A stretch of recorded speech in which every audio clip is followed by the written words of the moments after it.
sécurité, drones d'inventaire, drones de livraison. On va parler véhicules autonomes et autres droïdes urbains. Pour en parler de ces innovations technologiques au cœur des acteurs de la supply chain, dans un contexte d'actualité un peu chahuté.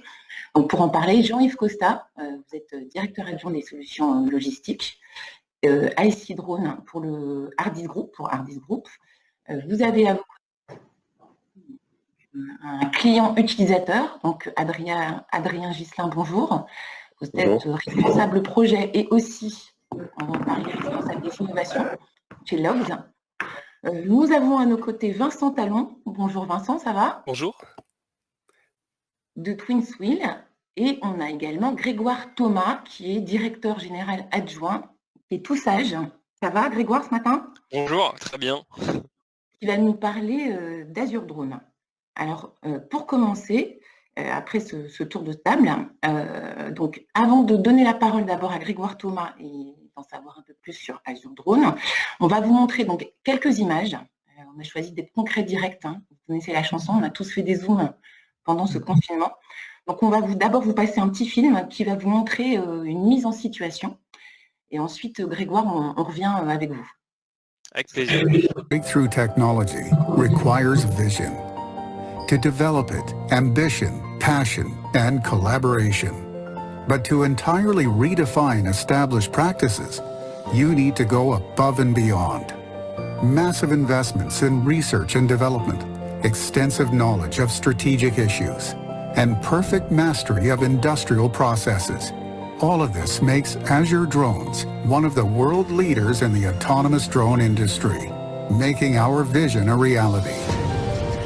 With its patented technology, our SkyTech autonomous drone is ushering in a new era in the safety and security of high-risk locations and industrial sites. SkyTech is designed and manufactured in France and is the first autonomous drone to be granted approval in Europe. Being autonomous means being able to make decisions. Imagine being able to see everything, everywhere, all the time. SkyTech considerably reduces your reaction time, whether by day or by night, completing rounds of the perimeter, confirming a threat, or monitoring the development of a situation.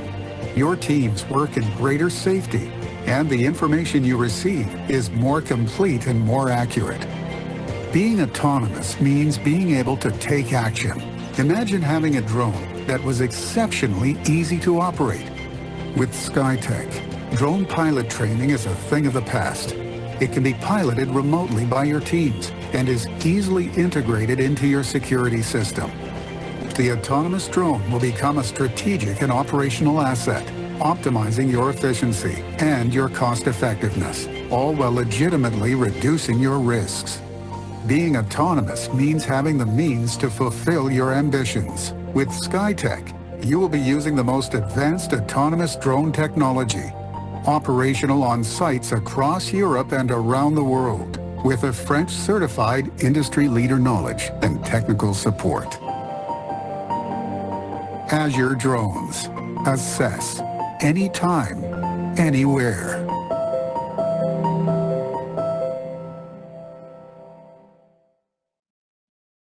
Ça fait toujours l'effet waouh, je trouve. Mais vous peut-être vous êtes habitués. Donc Grégoire Thomas, donc vous allez commencer. Alors est-ce que vous pourriez d'abord nous présenter rapidement Azure Drone, en sachant que on a vu un film worldwide très futuriste. On revient sur le plancher des vaches. Vous êtes basé à Mérignac et vous employez 60 personnes. Alors Azure Drone, c'est quoi? Alors Azure Drone, donc comme vous l'avez dit, c'est 60 personnes, essentiellement basées à Mérignac, où on conçoit, on développe, on fabrique et on commercialise une solution qui s'appelle SkyTech. En fait, SkyTech, c'est une solution donc de drone autonome qui est dédiée à la sécurité, à la sûreté des sites sensibles. Quelques chiffres pour nous situer. Azure Drone, on a levé 25 millions d'euros depuis 2016, donc pour financer le développement et la commercialisation de notre produit. Aujourd'hui, ça fait un peu plus d'1 an qu'on a mis sur le marché notre système. Donc on a 10 clients en France et des clients au Moyen-Orient. C'est nos 2 zones principales de chalandise, essentiellement pour des raisons réglementaires. puisque nous avons effectivement voilà, une autorisation de déployer notre système de manière autonome en France depuis janvier 2019 et au Moyen-Orient à peu près depuis la même période. Alors justement sur les usages, on va voir que les usages des drones sont multiples. Et j'aimerais bien que vous puissiez nous parler des drones autonomes pour la sûreté et la sécurité des entrepôts, des grands ports, et aussi de ce qu'on appelle les OIV, les opérateurs d'importance vitale, c'est-à-dire les points qui distribuent de l'électricité, les réseaux d'eau, les centrales nucléaires. Justement, c'est quoi les particularités réglementaires à respecter pour ces sites sensibles, puisque vous êtes très tenu par l'évolution de la réglementation? Alors effectivement, on parle énormément en fait de notre technologie plutôt pour des usages voilà, de transport de marchandises, etc. Dans le monde de la logistique, on entend beaucoup parler d'Amazon Prime Air, on entend parler de Google Wings, etc. Nous, cette technologie de drone autonome, on l'utilise essentiellement pour la sécurité et la sûreté des sites.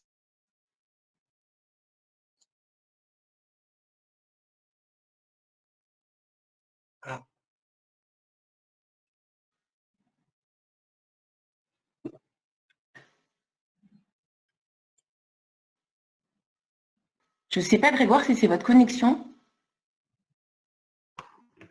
On n'entend plus rien du tout non plus de notre côté. Oui, c'est Grégoire en fait, c'est la connexion de Grégoire. Je lui signale. J'espère qu'il ne continue pas à parler. Est-ce que vous m'entendez? Ouais, là, je vous entends. Nouveau, donc, on vous a perdu pendant une petite minute. On était sur les sites sensibles et la réglementation. Oui, tout à fait. Donc, effectivement, on a choisi d'utiliser cette technologie de drone autonome pour sécuriser des sites sensibles. En fait, on réduit à la fois les risques industriels et on sécurise les sites sensibles, dont des ports. Vous avez parlé de port, donc on a installé à titre d'exemple, on a installé un drone sur le grand port maritime de Dunkerque. Donc, on sécurise cette zone depuis un peu plus d'1 an maintenant.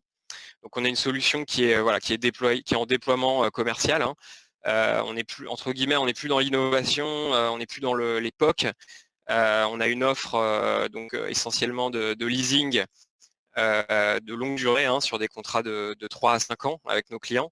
Et aujourd'hui, on a 10 clients en France, donc sur des sites logistiques, sur des sites sensibles, notamment des OIV comme vous l'avez cité.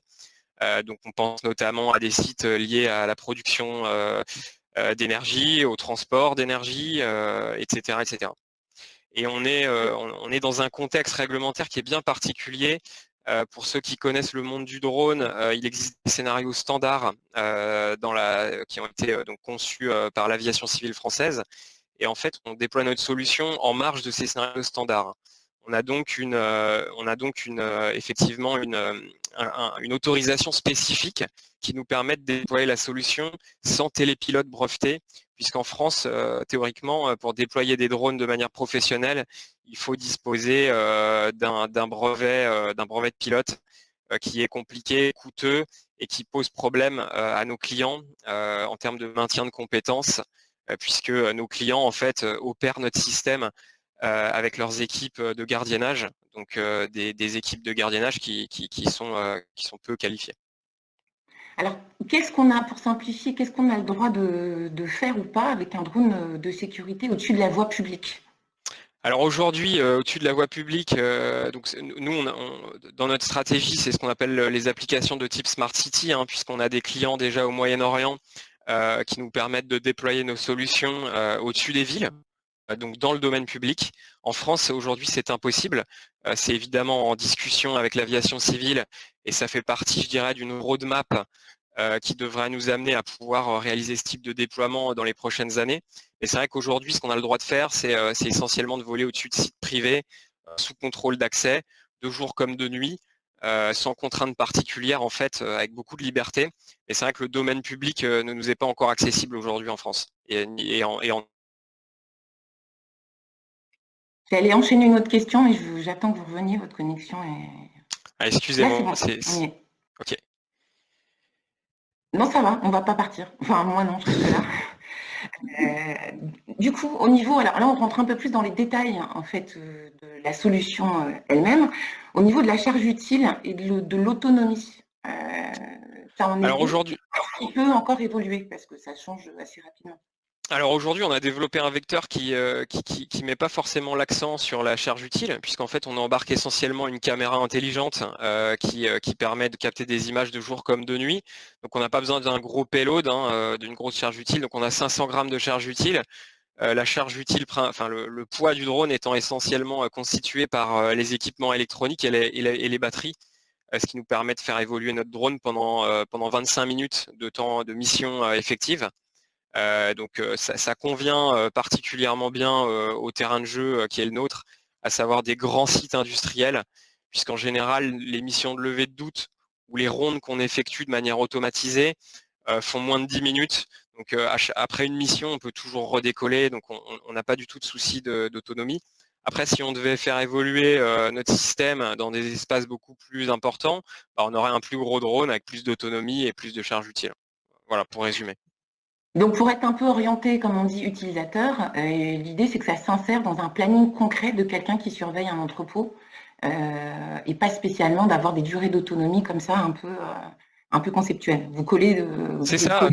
Nous, en fait, on est une technologie de substitution ou de complément à du gardiennage humain ou à des équipements de sécurité électronique. Donc on réalise des rondes, on réalise des missions de levée de doute et c'est jamais des missions de 25 minutes en fait, ce qui nous permet d'enchaîner les missions sans problème. Alors comment est-ce que vous trouvez vos clients? Est-ce que c'est par recommandation? Est-ce que vous êtes en phase quand même commerciale très agressive? Ou moi je vous ai vu plusieurs fois sur des événements pro. Est-ce que du coup cet effet waouh, parce que c'est assez spectaculaire quand on voit les images, il y a des gens qui demandent d'ailleurs dans le chat à voir votre film. Est-ce que vous êtes en phase de commercial active ou alors est-ce que ça commence à venir tout seul? Alors oui, on a une phase quand même d'évangélisation qui n'est pas terminée, même si elle est bien avancée. On doit faire connaître notre technologie par nos clients et on doit justement essayer de leur faire oublier l'effet waouh pour qu'ils puissent se concentrer vraiment sur le modèle économique et sur la proposition de valeur en fait qui est la nôtre, à savoir qu'on leur propose en fait de mieux sécuriser leur site pour moins cher. C'est quand même l'essentiel de notre proposition de valeur. Donc on participe à un maximum d'événements, c'est voilà comme toutes les sociétés comme la nôtre. Et on a aussi une logique assez, je dirais, data pour cibler nos clients, puisque nos clients en général sont des sites sensibles d'une surface voilà, relativement importante. Donc on a une base de données en fait des sites industriels en France, ce qui nous permet d'avoir aussi une démarche de prospection active. Après, on équipe déjà 10 grands comptes français qui nous permettent déjà d'avoir pas mal de potentiel en termes d'upsale, puisque c'est des groupes qui ont 10-15 sites en France pour certains. Donc déjà, on s'occupe de nos clients actuels et on essaye de déployer en priorité nos solutions chez eux. Donc voilà où on en est aujourd'hui. En fait, il y a déjà du boulot, ça j'ai bien compris. D'ailleurs, j'ai fouiné un peu sur LinkedIn, vous avez l'air d'être en phase de recrutement.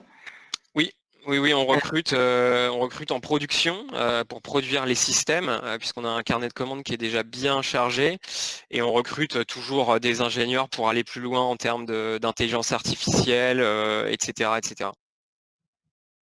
Parfait. Alors, je voulais juste vous demander si vous connaissiez Azure Drone et IC. Est-ce que vous êtes déjà croisés? Alors moi j'ai entendu parler de la solution d'Ardis, puisque je connais leur partenaire technologique avec qui ils ont développé la solution. J'en ai entendu beaucoup de bien. C'est parfaitement complémentaire de ce qu'on fait, ça n'a rien à voir, même si effectivement on doit pouvoir retrouver des similitudes dans la technologie qui est utilisée. Donc je ne connais pas personnellement Monsieur Costa, mais voilà, je pense qu'à l'avenir on aura des clients communs, même si ce n'est pas pour les mêmes usages. Ouais, absolument. En tout cas, il vous écoute religieusement. Je cherchais une transition entre vous deux. Je vais l'écouter aussi religieusement juste après. Ils sont très sages. Alors, on va maintenant passer à vous, Jean-Yves Costa, qui allez nous parler de la solution IC Drone, donc là qui s'applique à un usage complètement différent, même si la technologie, il y a des similitudes. Donc, on va parler des drones d'inventaire. Et vous avez fait quelque chose d'assez concret, je pense, pour les gens qui nous écoutent et qui nous regardent, j'espère, qui sont encore là. Tout simplement laisser parler un de vos clients, c'est-à-dire Adrien Ghislain, qui travaille pour la société Logs. Avant de vous donner la parole, on va se faire un inventaire un peu particulier en images avec la diffusion d'un film pour être tout de suite dans le concret.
Donc, on a fini avec le film. Alors, on dirait que c'est comme une coproduction. Un peu, c'est pas la Paramount, mais là, c'est un peu co-brandé avec Logs. On voit un opérateur avec le gilet. Alors, Jean-Yves Costa, vous pouvez nous présenter rapidement Hardis Group et puis, plus en particulier, la solution qu'on a vue dans le film, parce que c'est de ça dont on va parler. Bien sûr. Donc là on rentre dans le monde de l'indoor. Hein, juste, on était avec Azure Drone à l'extérieur. Et nous, en fait, on est complémentaires parce qu'effectivement, c'est intéressé par une idée un petit peu saugrenue au départ d'utiliser des drones à l'intérieur de sites logistiques. Hardis Group, en quelques mots, on est une entreprise de 1200 collaborateurs environ, créée il y a 36 ans. Moi, j'y suis depuis 30 ans, donc je connais bien cette entreprise. Nous sommes une entreprise de services numériques et éditeur en supply chain avec la marque Reflex qui est connue dans le monde de la logistique. Reflex se décline pour les entrepôts, aujourd'hui pour les magasins avec Reflex In-Store et Reflex Sport Factory pour la partie industrie et manufacturing. Et j'ai dirigé cette activité pendant une vingtaine d'années. Ça fait à peu près 30 ans que je suis dans le monde de la logistique aussi au sein d'Hardis, enfin au niveau des systèmes d'information. Nous avons des filiales aussi à l'international, en Pays-Bas et à Madrid, en Espagne, et représentés par un réseau de distributeurs à l'international aussi. Alors, je précise que justement, au-delà de la technologie du drone, comme vous venez du secteur de la logistique et que c'est aussi votre métier, vous avez une approche un peu particulière. Donc, vous étiez déjà éditeur de solutions logicielles, de gestion logistique. Juste pour comprendre la genèse, un peu comment est venue l'idée de fabriquer des drones d'inventaire? Alors l'idée est venue d'un collègue qui travaillait dans mes équipes et qui avait une grande expérience de mise en place de projets au sein des entrepôts avec notre système, et puis qui observait chaque fois la difficulté et la pénibilité d'organiser ces tâches d'inventaire avec des systèmes qui sont toujours d'actualité, avec des nacelles, avec mobiliser des personnes, etc. Et puis par ailleurs passionné, lui dans sa vie personnelle d'aéromodélisme, de planeur, etc. Pas forcément de drone, mais en tout cas d'objets volants. Et voilà, il a fait le lien à un moment donné, il est venu me parler de cette idée qui a germé, qu'on a construit, qu'on a déployé le concept. Très tôt d'ailleurs en 2015, on a présenté ça à la ICTL alors qu'il n'y avait rien qui existait, c'était juste un concept. Et on a eu le prix de l'innovation du coup de cœur de la ICTL 2015. Donc vous voyez, ça séduisait déjà le concept, les logisticiens, la profession. Et puis on a breveté aussi cette solution. Et aujourd'hui, on détient un brevet sur cette solution. Donc l'idée, elle est venue comme ça, de l'observation en fait d'un process particulier, de cette tâche qui est de contrôler les stocks en hauteur. Et de la pénibilité, et de la complexité, de peu d'efficacité des outils employés aujourd'hui. Donc voilà, c'est parti comme ça. Alors on va parler, tout à l'heure Adrien va nous parler de Logs, évidemment, qui est un de vos clients importants. Au-delà de Logs, qui va nous expliquer un peu tout à l'heure, c'est quoi vos clients existants qui utilisent ces drones d'inventaire et quels sont leurs retours, leurs premiers retours dans l'ensemble? Le premier client, je vais le citer avec grand plaisir. On a le droit de le dire, voilà, c'est toujours le même point. Oui, mais on a le droit. Le premier client, parce que nous, Hardis, donc effectivement, comme le disait Grégoire, on s'est associé à un moment donné, parce qu'on n'est pas des spécialistes du drone, avec une entreprise de la région grenoblois spécialisée dans la conception de drone, parce que le drone que vous avez vu, il n'existe pas, enfin c'est un drone spécifiquement conçu pour cet usage. Donc la société s'appelle Squadron System, je la cite, c'est un partenaire depuis 4 ans. Et donc, il nous fallait un terrain de jeu pour confronter la solution en situation réelle. Et donc, le premier partenaire client, ça a été FM Logistique dès 2016-2017, qui a bien voulu nous ouvrir des entrepôts et du temps pour qu'on puisse faire des itérations techniques et puis après fonctionnelles pour monter cette solution. Et puis, aujourd'hui, on a 18 clients. On a 25 drones en opération, dont évidemment chez Logs, donc tout à l'heure Adrien en parlera. La vidéo que vous avez vue, c'est une vidéo d'ailleurs que Logs a fait, hein, c'est une vidéo pour expliquer comment ça marche. Des retours d'expérience, il y en a de nombreux, notamment chez des clients comme L'Oréal. Vous avez des vidéos là-dessus qui parlent bien, où L'Oréal sur un site faisait un inventaire annuel qui leur prenait 3 jours. Aujourd'hui, ça c'est un inventaire chaque semaine, donc ils bloquent plus le site logistique pendant 3 jours et ils ont des gains spectaculaires en termes de retour d'expérience et d'usage. C'est aussi le cas chez Schneider, mais on est à la fois chez des industriels, chez des prestataires logistiques et chez des retailers, et ça nous permet, on souhaitait aussi tester cette solution et la rendre robuste dans différents univers.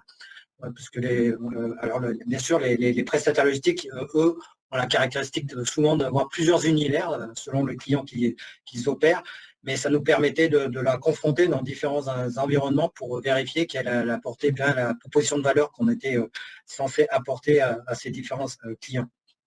Les retours d'expérience sont significatifs, notamment en retour sur investissement. D'une part, ça c'est l'aspect chiffré, puis aussi en termes de fin de la pénibilité de cette opération, parce que faire de l'inventaire, pour ceux qui en ont fait, ils le savent. Ceux qui n'en ont pas fait, je les invite à venir en faire, pour voir que c'est pas toujours très très ludique. Voilà, mais c'est juste nécessaire et de plus en plus absolument nécessaire par les temps qui courent d'avoir des contrôles réguliers de ces stocks qui sont en entrepôt, en magasin ou ailleurs, versus ces systèmes d'information pour être toujours fiables dans les réponses qu'on donne, je dirais, à ces clients en termes de disponibilité de stock. Alors, pour être orienté utilisateur, en fait, on va donner la parole donc, à Adrien Ghislain, donc, qui s'occupe, au-delà des projets, de l'innovation, surtout chez Logs. Alors, est-ce que vous pourriez rapidement nous présenter Logs? Oui, donc Logs, c'est typiquement ce qu'on appelle un 3PL, donc on est un prestataire de services logistiques. Aujourd'hui, on a plus de 40 sites en France qui représentent environ plus d'1 million de mètres carrés, 1 100 000 mètres carrés. On est 2000 collaborateurs et on réalise 200 millions de chiffre d'affaires. Donc tout ça représente environ 2000 collaborateurs, ce qui n'est pas rien. La logistique, c'est un métier d'homme de toute façon. Et on a 3 grands secteurs d'activité, retail, e-commerce, industrie. Je m'arrêterai là. La première question que je vais vous poser, c'est dans votre groupe, dans votre entreprise, vous êtes responsable des innovations. Donc c'est un peu ambigu souvent la position de responsable innovation dans une boîte. Est-ce que c'est vous et vos équipes qui faites de la veille sans arrêt sur ce qui se passe, ou alors est-ce que c'est vos prestataires et vos partenaires sur la longue durée qui viennent à vous pour vous proposer des nouvelles solutions?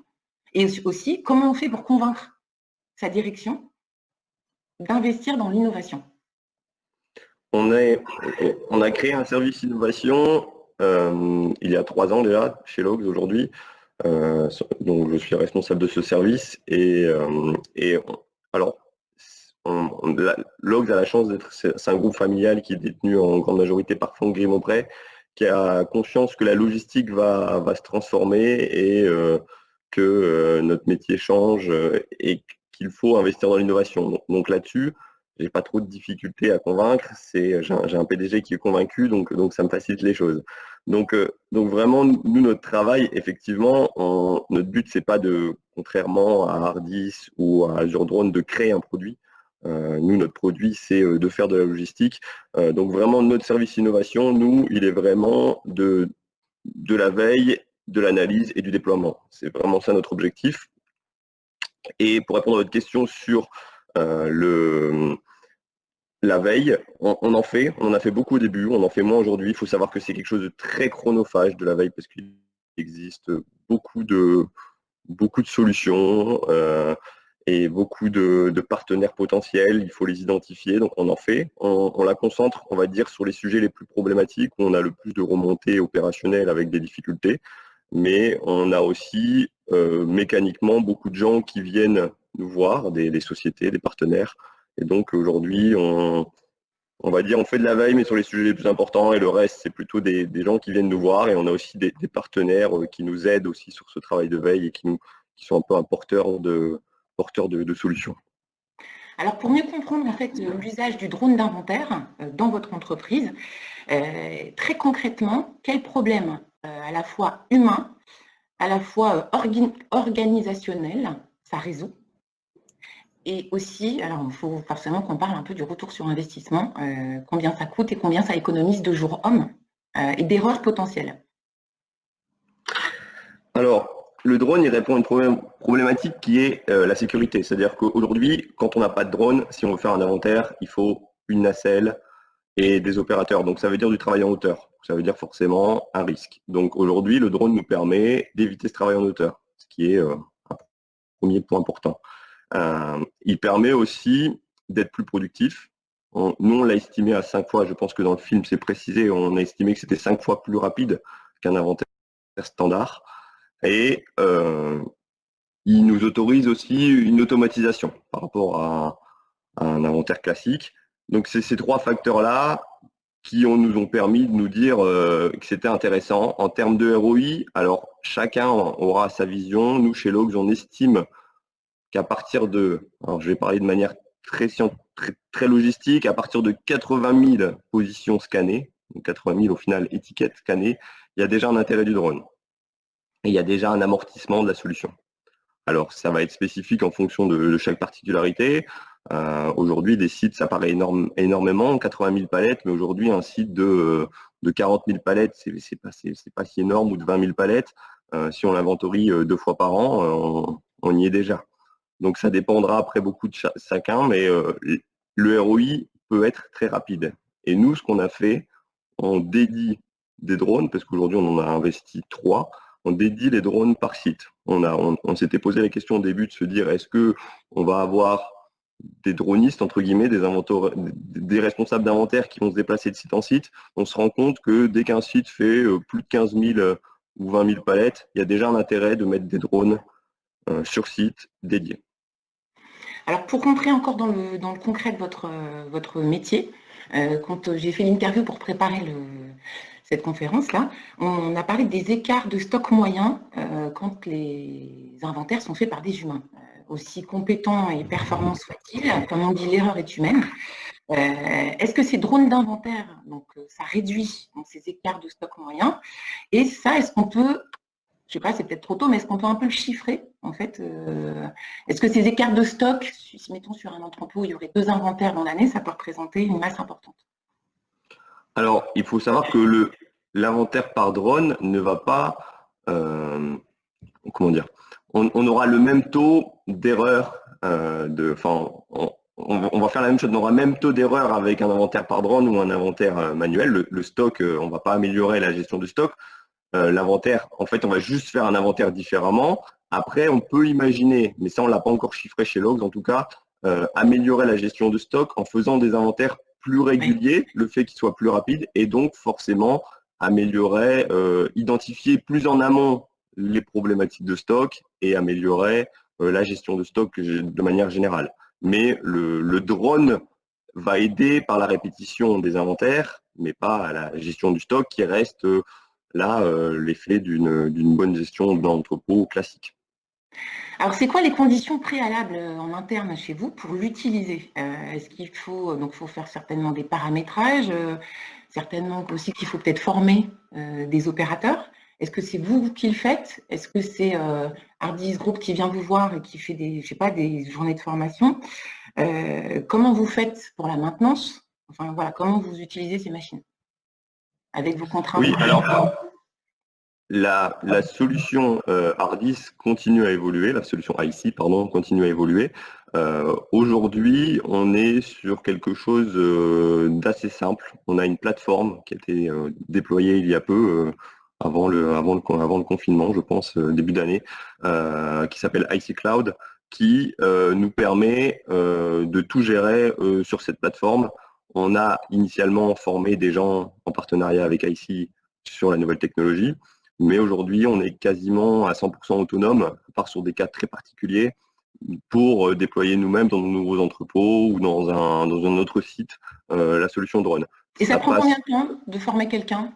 Ça prend, sur la plateforme IC Drone, je crois, IC Cloud, il y a 2 fois 2 heures de formation, 4 heures de formation. Ok, d'accord, c'est quand même très rapide, c'est facile. C'est très rapide.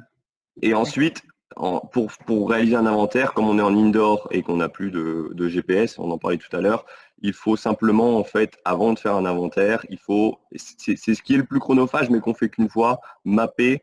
En fait, le drone va se repérer par rapport aux structures de stockage, aux racks, aux échelles et aux lisses qui sont les structures du rack. Et c'est ces structures-là qu'on doit mapper pour que le drone se repère et après qu'on puisse lancer les missions d'inventaire. Merci beaucoup, Adrien. Alors, Jean-Yves Costa, avant de faire la transition, je voulais vous demander si vous pensez, c'est évidemment dans votre intérêt, mais est-ce que ça peut se généraliser beaucoup plus rapidement qu'on ne le pense, ces drones d'inventaire? Comment on peut estimer la vitesse de propagation, entre guillemets, d'une innovation technologique? Alors ça, c'est une question un peu compliquée, mais déjà, la première chose, c'est qu'il y a 5 ans, on était quasi 2 ou 3 initiatives, une aux États-Unis, une en Allemagne à l'époque, qui était plutôt essaimée par l'Institut Fraunhofer, et puis Hardis. On était pionniers. Aujourd'hui, un peu partout sur la planète, on voit sortir des solutions qui relèvent de la même finalité. Après, la vitesse d'adoption à laquelle ça va se passer, elle dépend aussi de la manière dont on s'y prend. Nous, on a toujours considéré que c'était un outil de travail, donc il devait être robuste, fiable, répondre à l'usage pour lequel il était destiné. Donc on se tient à ça, parce que c'est un changement, un accompagnement dans le changement. Après, chaque fois qu'on est arrivé dans un site, un client, il y a toujours eu une adoption, un effet waouh évidemment, d'abord d'étonnement, puis après tout de suite dire ah ouais, plutôt que monter sur une nacelle, avoir une tablette et puis faire bosser le drone à ma place, c'est génial. Donc il y a un côté adoption assez rapide par le terrain. Ça, c'était important qu'on engage et qu'on maintienne, je dirais, l'adoption par les personnels logistiques de terrain, parce que c'est des opérations de terrain. Maintenant, nous, on a des convictions, mais les convictions, c'est une chose.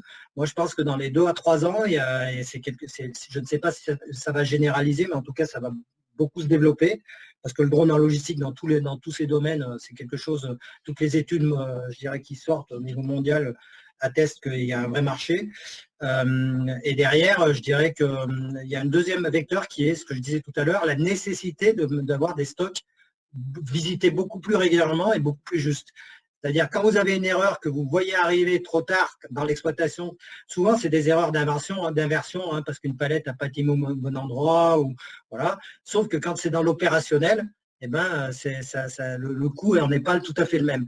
Donc préventivement, pouvoir faire rapidement passer un inventaire annuel à des inventaires dits tournants, c'est-à-dire fréquents, comme l'a fait L'Oréal ou Schneider, etc., et d'autres le feront, grâce à la rapidité d'usage, ça va permettre, je dirais, d'éliminer les anomalies, parce que des anomalies, il y en aura toujours, tant qu'il n'y aura pas, sauf dans des stocks complètement automatisés, mais quand il y a des humains, c'est pas qu'ils le font volontairement, c'est humain.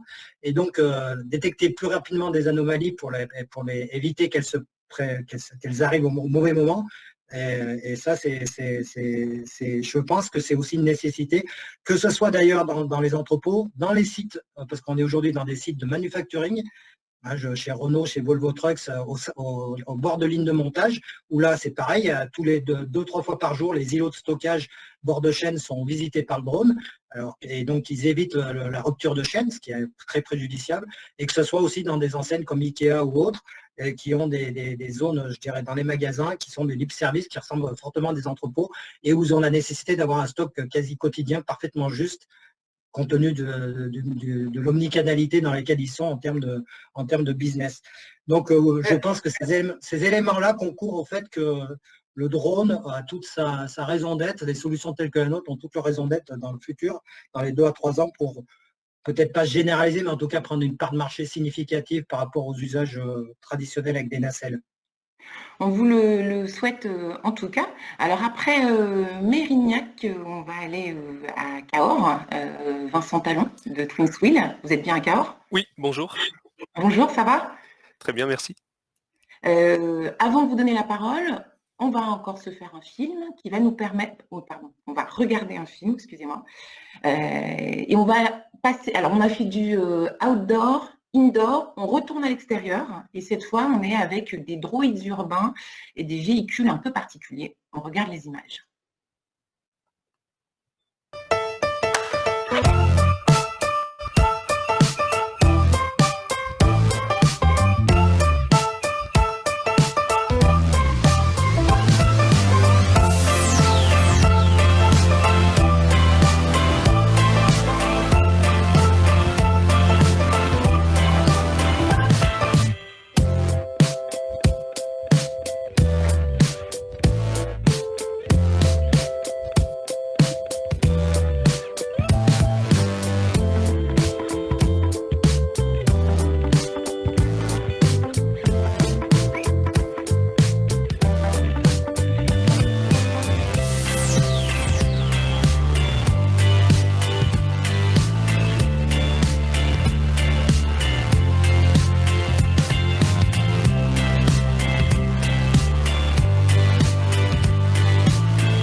Au moins, c'est concret. On a vu à quoi ça ressemble. On est tout de suite au... C'est bien les images, comme ça on voit tout de suite à quoi ça ressemble. Donc, vous êtes à Cahors, dans le Lot.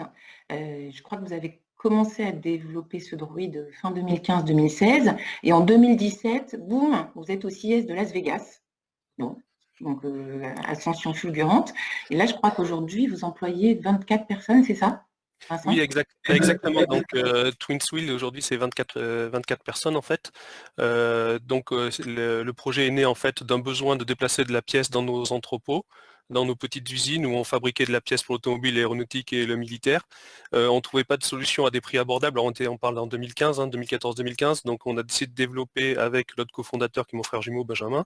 On a développé nos premiers robots de logistique et pour notre besoin. Et à partir de là, on s'est dit... cherchons des nouveaux clients, des nouveaux potentiels marchés, et on a proposé à La Poste, qui nous a emmenés avec eux donc au CES en janvier 2017. Et depuis, on y retourne chaque année avec des nouveautés, avec des nouveaux partenaires pour présenter les nouveaux robots de logistique qui sont aussi bien pour les usines que pour les entrepôts, mais aussi pour la logistique urbaine. Alors, comment, pour rentrer un peu dans le détail un peu technique, alors là, on a vu dans le film, les gens sont quand même assez, entre guillemets, scotchés dans la rue quand ils voient la machine passer. Ça ressemble un peu aux images des passants vers 1860 qui voyaient les premières automobiles. Quand même un effet un peu comme ça saisissant. Pour rentrer dans la fabrication un peu, comment vous arrivez à résoudre l'équation du poids et de l'autonomie de la batterie? Alors en fait, on va avoir chaque robot en fait partage des pièces communes, des logiciels communs. Par contre, en fait, ils ont des architectures qui sont adaptées à chacun des usages. Donc, on va avoir des petits robots qui vont porter jusqu'à 50 kg. Donc, vous avez dû les voir notamment dans Paris avec Franprix. Ils sont là pour seconder les personnes âgées et les personnes handicapées, de façon à leur permettre de retourner faire leurs courses sans se fatiguer. Donc, dans le magasin, puis ensuite dans la rue, pour transporter leurs courses jusque chez elles. Et les personnes qui sont, par exemple, en fauteuil peuvent mener le robot jusque devant leur frigidaire. Le deuxième type de robot, ça va être des robots qui sont capables de porter jusqu'à 150 kg. Là, l'idée, c'est plutôt des robots qui aident les techniciens en ville. Typiquement, ce qu'on peut citer, ce qu'on fait avec Enedis, donc c'est EDF dans les villes du sud-ouest de la France, notamment Toulouse, où ça évite de rentrer dans la ville avec un véhicule thermique, un véhicule diesel. Le technicien Enedis fait sa tournée de la journée à pied en se faisant suivre par le robot. Le robot prend l'ascenseur et prend le métro de Toulouse. Le robot porte les outils, les pièces de rechange, le casse-croûte du technicien. Et avec ça, donc, ça évite au technicien de perdre son temps dans des bouchons, de chercher les places pour se garer. Le robot, il peut le positionner en bas de l'immeuble dans lequel il intervient, donc il n'a pas 500 mètres à faire avec 60 kg sur le dos et revenir avec une prune parce qu'il était mal garé. Et en gros, en termes de ROI, ce qu'on voit avec Enedis, c'est qu'on a à peu près 30% de gains de temps sur des interventions journalières grâce au robot, malgré le fait qu'on soit piéton en fait, par rapport à utiliser un véhicule, une camionnette thermique. Et le dernier grand secteur, c'est donc les gros robots comme celui que vous avez vu là, qui peuvent porter 300 kg ou 1 mètre cube, qui eux sont destinés à la livraison en ville, livraison produits secs, type colis, ou produits frais, type métier de bouche. Donc ces robots, en termes de technologie, ils vont se déplacer soit en follow me, comme vous avez vu, donc c'est qu'ils suivent une personne, c'est ce qui est autorisé aujourd'hui en France, et on commence à les mettre en mode autonome, et là, on est la seule entreprise en France à faire rouler des véhicules de fret autonomes, et c'est à Montpellier, donc avec des partenaires La Poste et Steph, les transports frigo. Donc c'est comment on réapprovisionne les centres-villes en colis ou en produits frais depuis des hubs de logistique en ultra-périphérie du centre-ville, en gros des anciens parkings, pour éviter de rentrer dans la ville avec du camion diesel ou même des gros camions, des gros camions électriques. Et la mise en place des ZFE et ce qui va se passer dimanche prochain fait que pour nous c'est extrêmement favorable, parce qu'il n'y a que la réglementation qui fera évoluer les métiers de logistique en ville. Ouf, ça va. Alors, je crois que votre solution, elle est utilisée, je crois qu'il y a les villes vous m'aviez dit Toulouse, Montpellier, Lyon, Oui. Et aussi à l'étranger. Je crois qu'il y a Munich, il y a le Michigan, il y a la Californie. Oui, exactement. Donc nos clients aujourd'hui, donc c'est soit sur des sites fermés comme Renault, la SNCF, Siemens, Cdiscount, j'en oublie sûrement. On va avoir ensuite des sites, des hôpitaux comme dans le Michigan, Henry Ford Hospital et Beaumont Hospitals.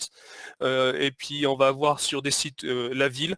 Donc vous avez cité donc Toulouse, Montpellier, Lyon, Ulm, Munich pour de la livraison, et en Californie dans les villes autour de San Francisco pour faire aussi de la livraison et du développement de véhicules autonomes. Je vais vous poser une dernière question parce qu'après, il faudra qu'on prenne les questions des gens qui ont la gentillesse, l'amabilité de nous écouter très sagement. Je vois que ça chatte pas mal en même temps. Tout le monde veut les contacts des invités. Ils sont là, ils sont à votre disposition.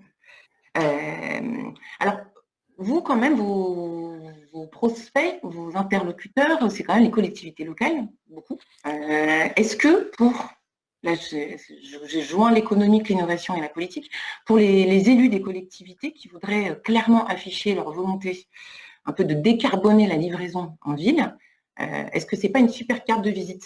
Est-ce que... Oui, clairement, aujourd'hui, on profite de tout ce qui est en train d'être mis en place avec les ZFE. J'ai vu que ce matin, la mairie de Paris a interdit encore les véhicules qui sont véhicules de transport de logistique inférieurs à critère 2. Donc nous, on s'inscrit parfaitement là-dedans, dans la livraison pour les zones faibles émissions, parmi tous les autres systèmes. On ne dit pas qu'on va mettre des robots de partout, on est complètement compatible, que ce soit avec des drones ou avec les vélos cargo, les cargo bikes. C'est une des solutions pour apaiser la logistique, décarboniser la logistique dans nos centres-villes, mais en faisant toujours très attention à quelque chose. Il faut regarder l'analyse de cycle vie complète. Ça ne sert à rien d'aller acheter des robots produits en Chine par des enfants, téléopérés par d'autres enfants au Bangladesh. Produisons local, achetons local, développons local, et évitons de mettre un véhicule électrique qui va peu consommer de CO2 ou peut produire de CO2 localement, mais en faire des millions de l'autre côté de la planète en fait. Oui, d'être un peu cohérent en fait. Voilà, soyons cohérents du début à la fin. Ouais, je comprends. Avant de prendre les questions de nos spectateurs, je ne sais pas si on peut dire comme ça, j'ai une ou deux questions d'actu pour vous tous. Notamment, on est quand même sur une crise sanitaire exceptionnelle, mondiale. On a tous dans nos métiers respectifs, nos activités, notre vie privée étaient impactées par ce qui s'est passé. Et cette crise, elle aussi, un peu révélé des fragilités dans les organisations interdépendantes de la supply chain, en flux tendu avec des ruptures de chaîne. Est-ce qu'on pourrait dire que cette pandémie Covid-19, est-ce que ça peut être un super accélérateur d'innovation dans le secteur pour justement limiter les ressources humaines, enfin limiter, pour que ça soit moins pénible en fait pour les humains, ou au contraire, comme c'est un peu une période de crise un peu économique, les budgets sont restreints dans les boîtes en priorité sur l'investissement, la recherche, développement et les innovations. Grégoire, qu'est-ce que vous en pensez? Alors, bon, il y a beaucoup de sociétés qui ont été impactées évidemment négativement par ce contexte Covid. Chez Azure Drone, voilà, on a la prétention de penser que notre solution est pertinente dans ce contexte. Je vais vous citer quelques arguments. Déjà, on a une solution robotisée, donc forcément, notre solution est voué à réduire ou en tout cas à optimiser les dispositifs humains. On a certains clients industriels qui ont eu de gros trous dans la raquette sur leurs dispositifs de sécurité sûreté, avec de l'isolement pour certaines de leurs équipes, des interdictions d'accès au site, etc. Et pour autant, les risques d'intrusion ou les risques industriels, ils sont toujours bien présents. Donc la robotisation, évidemment, est pertinente.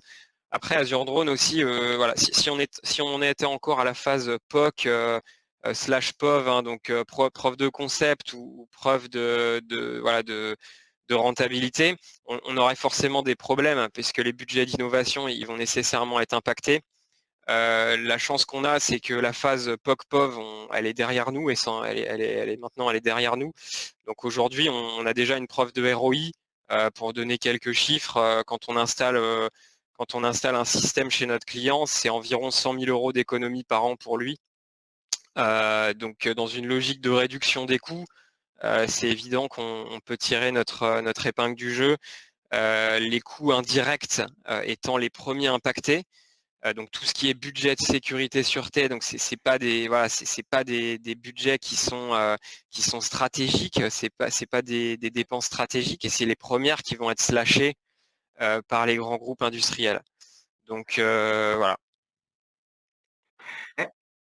Donc, si vous étiez encore au stade de concept, ça serait dur, mais là, comme vous êtes déjà lancé, vous avez déjà des clients, des choses à déployer. Et dans une phase un peu tendue au niveau économique, on va quand même être sensible à l'argument du retour sur investissement. Adrien, cette pandémie Covid, vous qui êtes responsable de l'innovation dans une grande entreprise, est-ce qu'on va utiliser le contexte pour ménager les humains et plus utiliser les machines, les innovations, ou alors est-ce qu'on fait super attention aux dépenses parce qu'on ne sait pas de quoi demain sera fait? En termes, du coup, je vais parler un peu pour ma part sur l'innovation. Au contraire, on va dire le Covid accélère tous les chantiers et il y a des entreprises qui ont dû s'y mettre à marche forcée de digitalisation, d'optimisation aussi. Forcément, on va devoir faire encore plus attention. Donc ça a plutôt eu l'effet inverse, en tout cas, où on va être encore plus curieux sur toutes ces choses-là et plus volontaire. Effectivement, le drone, alors quand on a investi dans la solution et qu'on l'a trouvé, on n'avait pas du tout pensé à l'épidémie Covid, mais ça répond à une problématique aussi de se dire, voilà, aujourd'hui l'inventaire il est fait par plus qu'une seule personne et il y a plus de personnes et c'est vrai qu'aujourd'hui ça pose problème, toutes ces choses-là. Donc on regarde ça aussi, après on continue à s'ouvrir l'esprit, c'est un peu notre motto à l'innovation. On n'est pas à se dire bon, il y a Covid, on se concentre sur tous les sujets Covid et on regarde que ça, mais on regarde bien sûr, mais comme tout le monde, les choses bien différemment.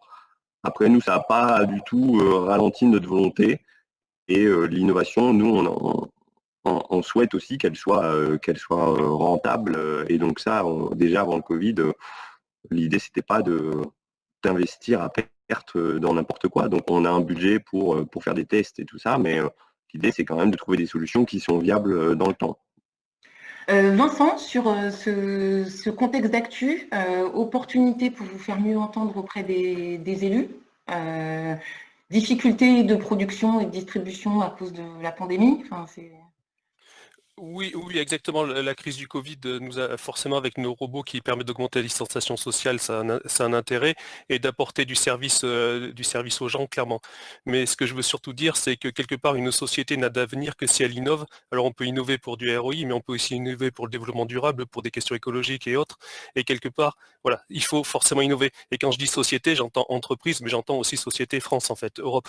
Donc il faut innover, avancer pour plein de motifs, de raisons, et aller de l'avant. C'est que comme ça qu'on passera, et que la prochaine crise qui arrivera forcément, on sera mieux préparé.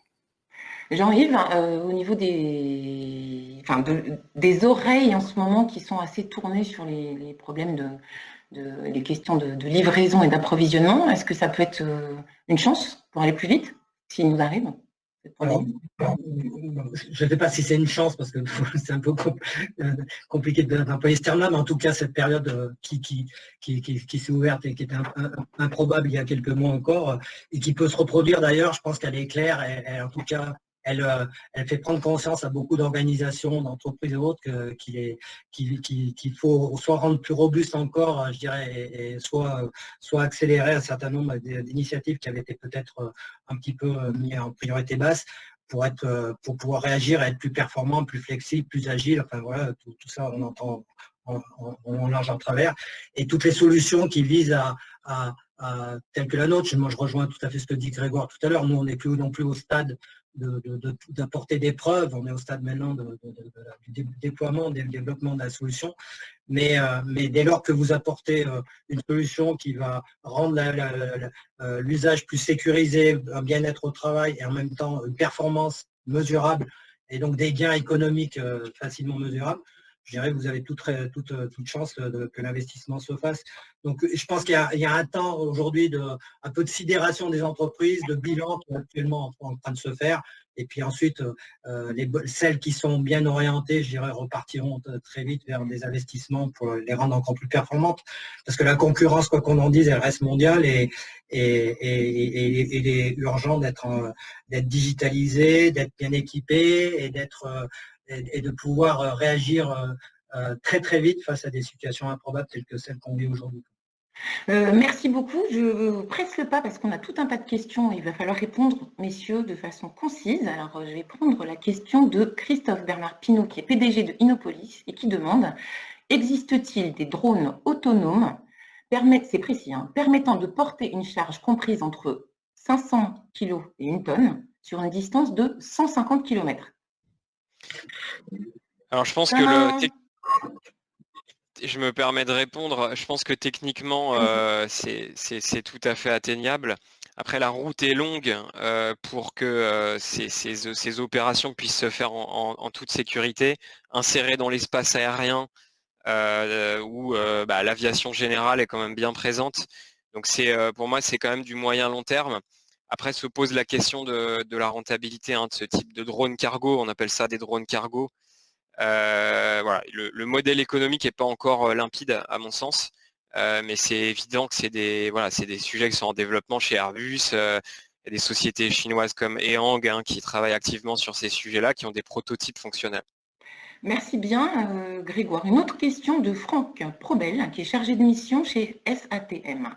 Question: pouvez-vous faire des inventaires de produits en vrac pour les carrières, par exemple?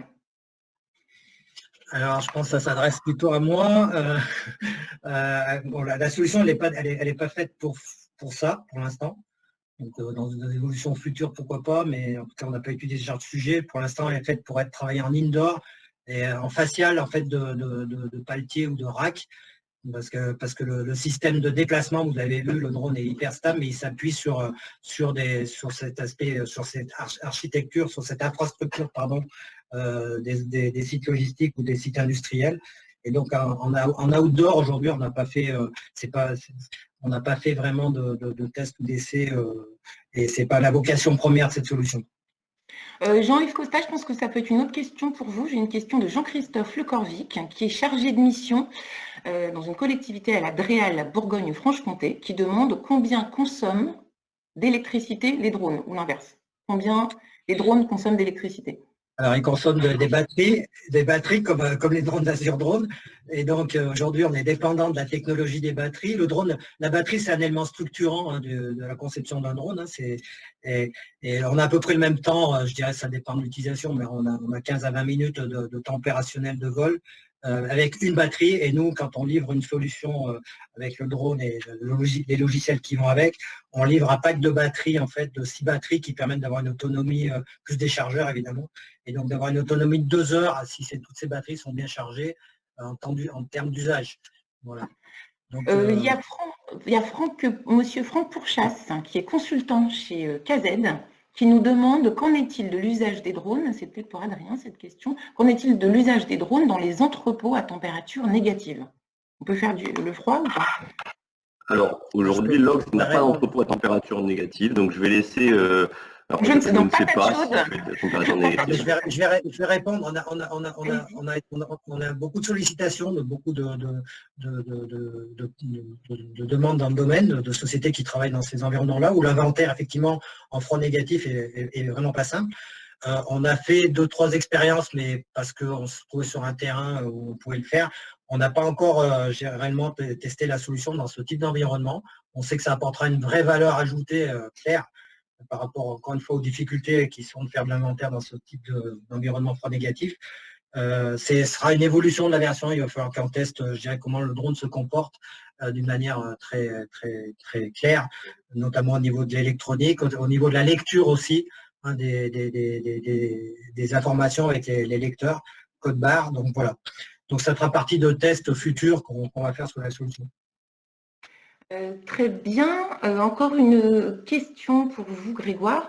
Alors, quelle place et quel intérêt pour la computer vision chez Azure Drone? Alors effectivement, on met déjà à disposition de nos clients des algorithmes de détection humain-véhicule. Je ne parlerai pas forcément de computer vision embarqué, puisqu'en fait le traitement vidéo, les analytics, ils sont réalisés au sol. Donc en fait, on utilise des algorithmes tiers de partenaires qui sont éduqués avec nos banques d'images, donc optimisés pour des images aériennes, afin de proposer à nos clients une surcouche d'intelligence et que en fait l'humain soit vraiment recentré au niveau de la décision, c'est-à-dire qu'il ait déjà des suralarmes. Il n'est pas obligé d'analyser lui-même la vidéo, il va avoir par exemple un carré rouge qui va s'afficher automatiquement dès qu'un humain ou un véhicule est détecté, par exemple aux abords d'un site industriel. Merci Grégoire. Ping-pong, ping-pong. Vincent, une question pour vous. Alors, une question de Lionel Collot, qui est consultant chez LC Advice et qui vous demande, donc vous y avez partiellement répondu, mais c'est un sujet, dans vos expérimentations, vous utilisez uniquement du mode type Follow Me, vous utilisez aussi votre solution en full autonomie? Ça, c'est une question qui revient souvent. Les robots sont toujours en follow me quand ils sont en exploitation industrielle, parce que c'est ce qui est autorisé, et en expérimentation en autonome uniquement à Montpellier, en France uniquement dans le centre-ville de Montpellier.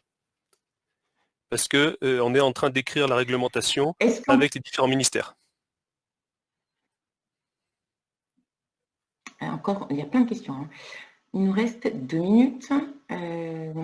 Alors, c'est une question de Patrick Ferras, qui est consultant chez Tools Développement et qui demande: est-ce qu'il existe en France une technologie permettant d'imaginer le transport de fret? Ce type de zone existe-t-il?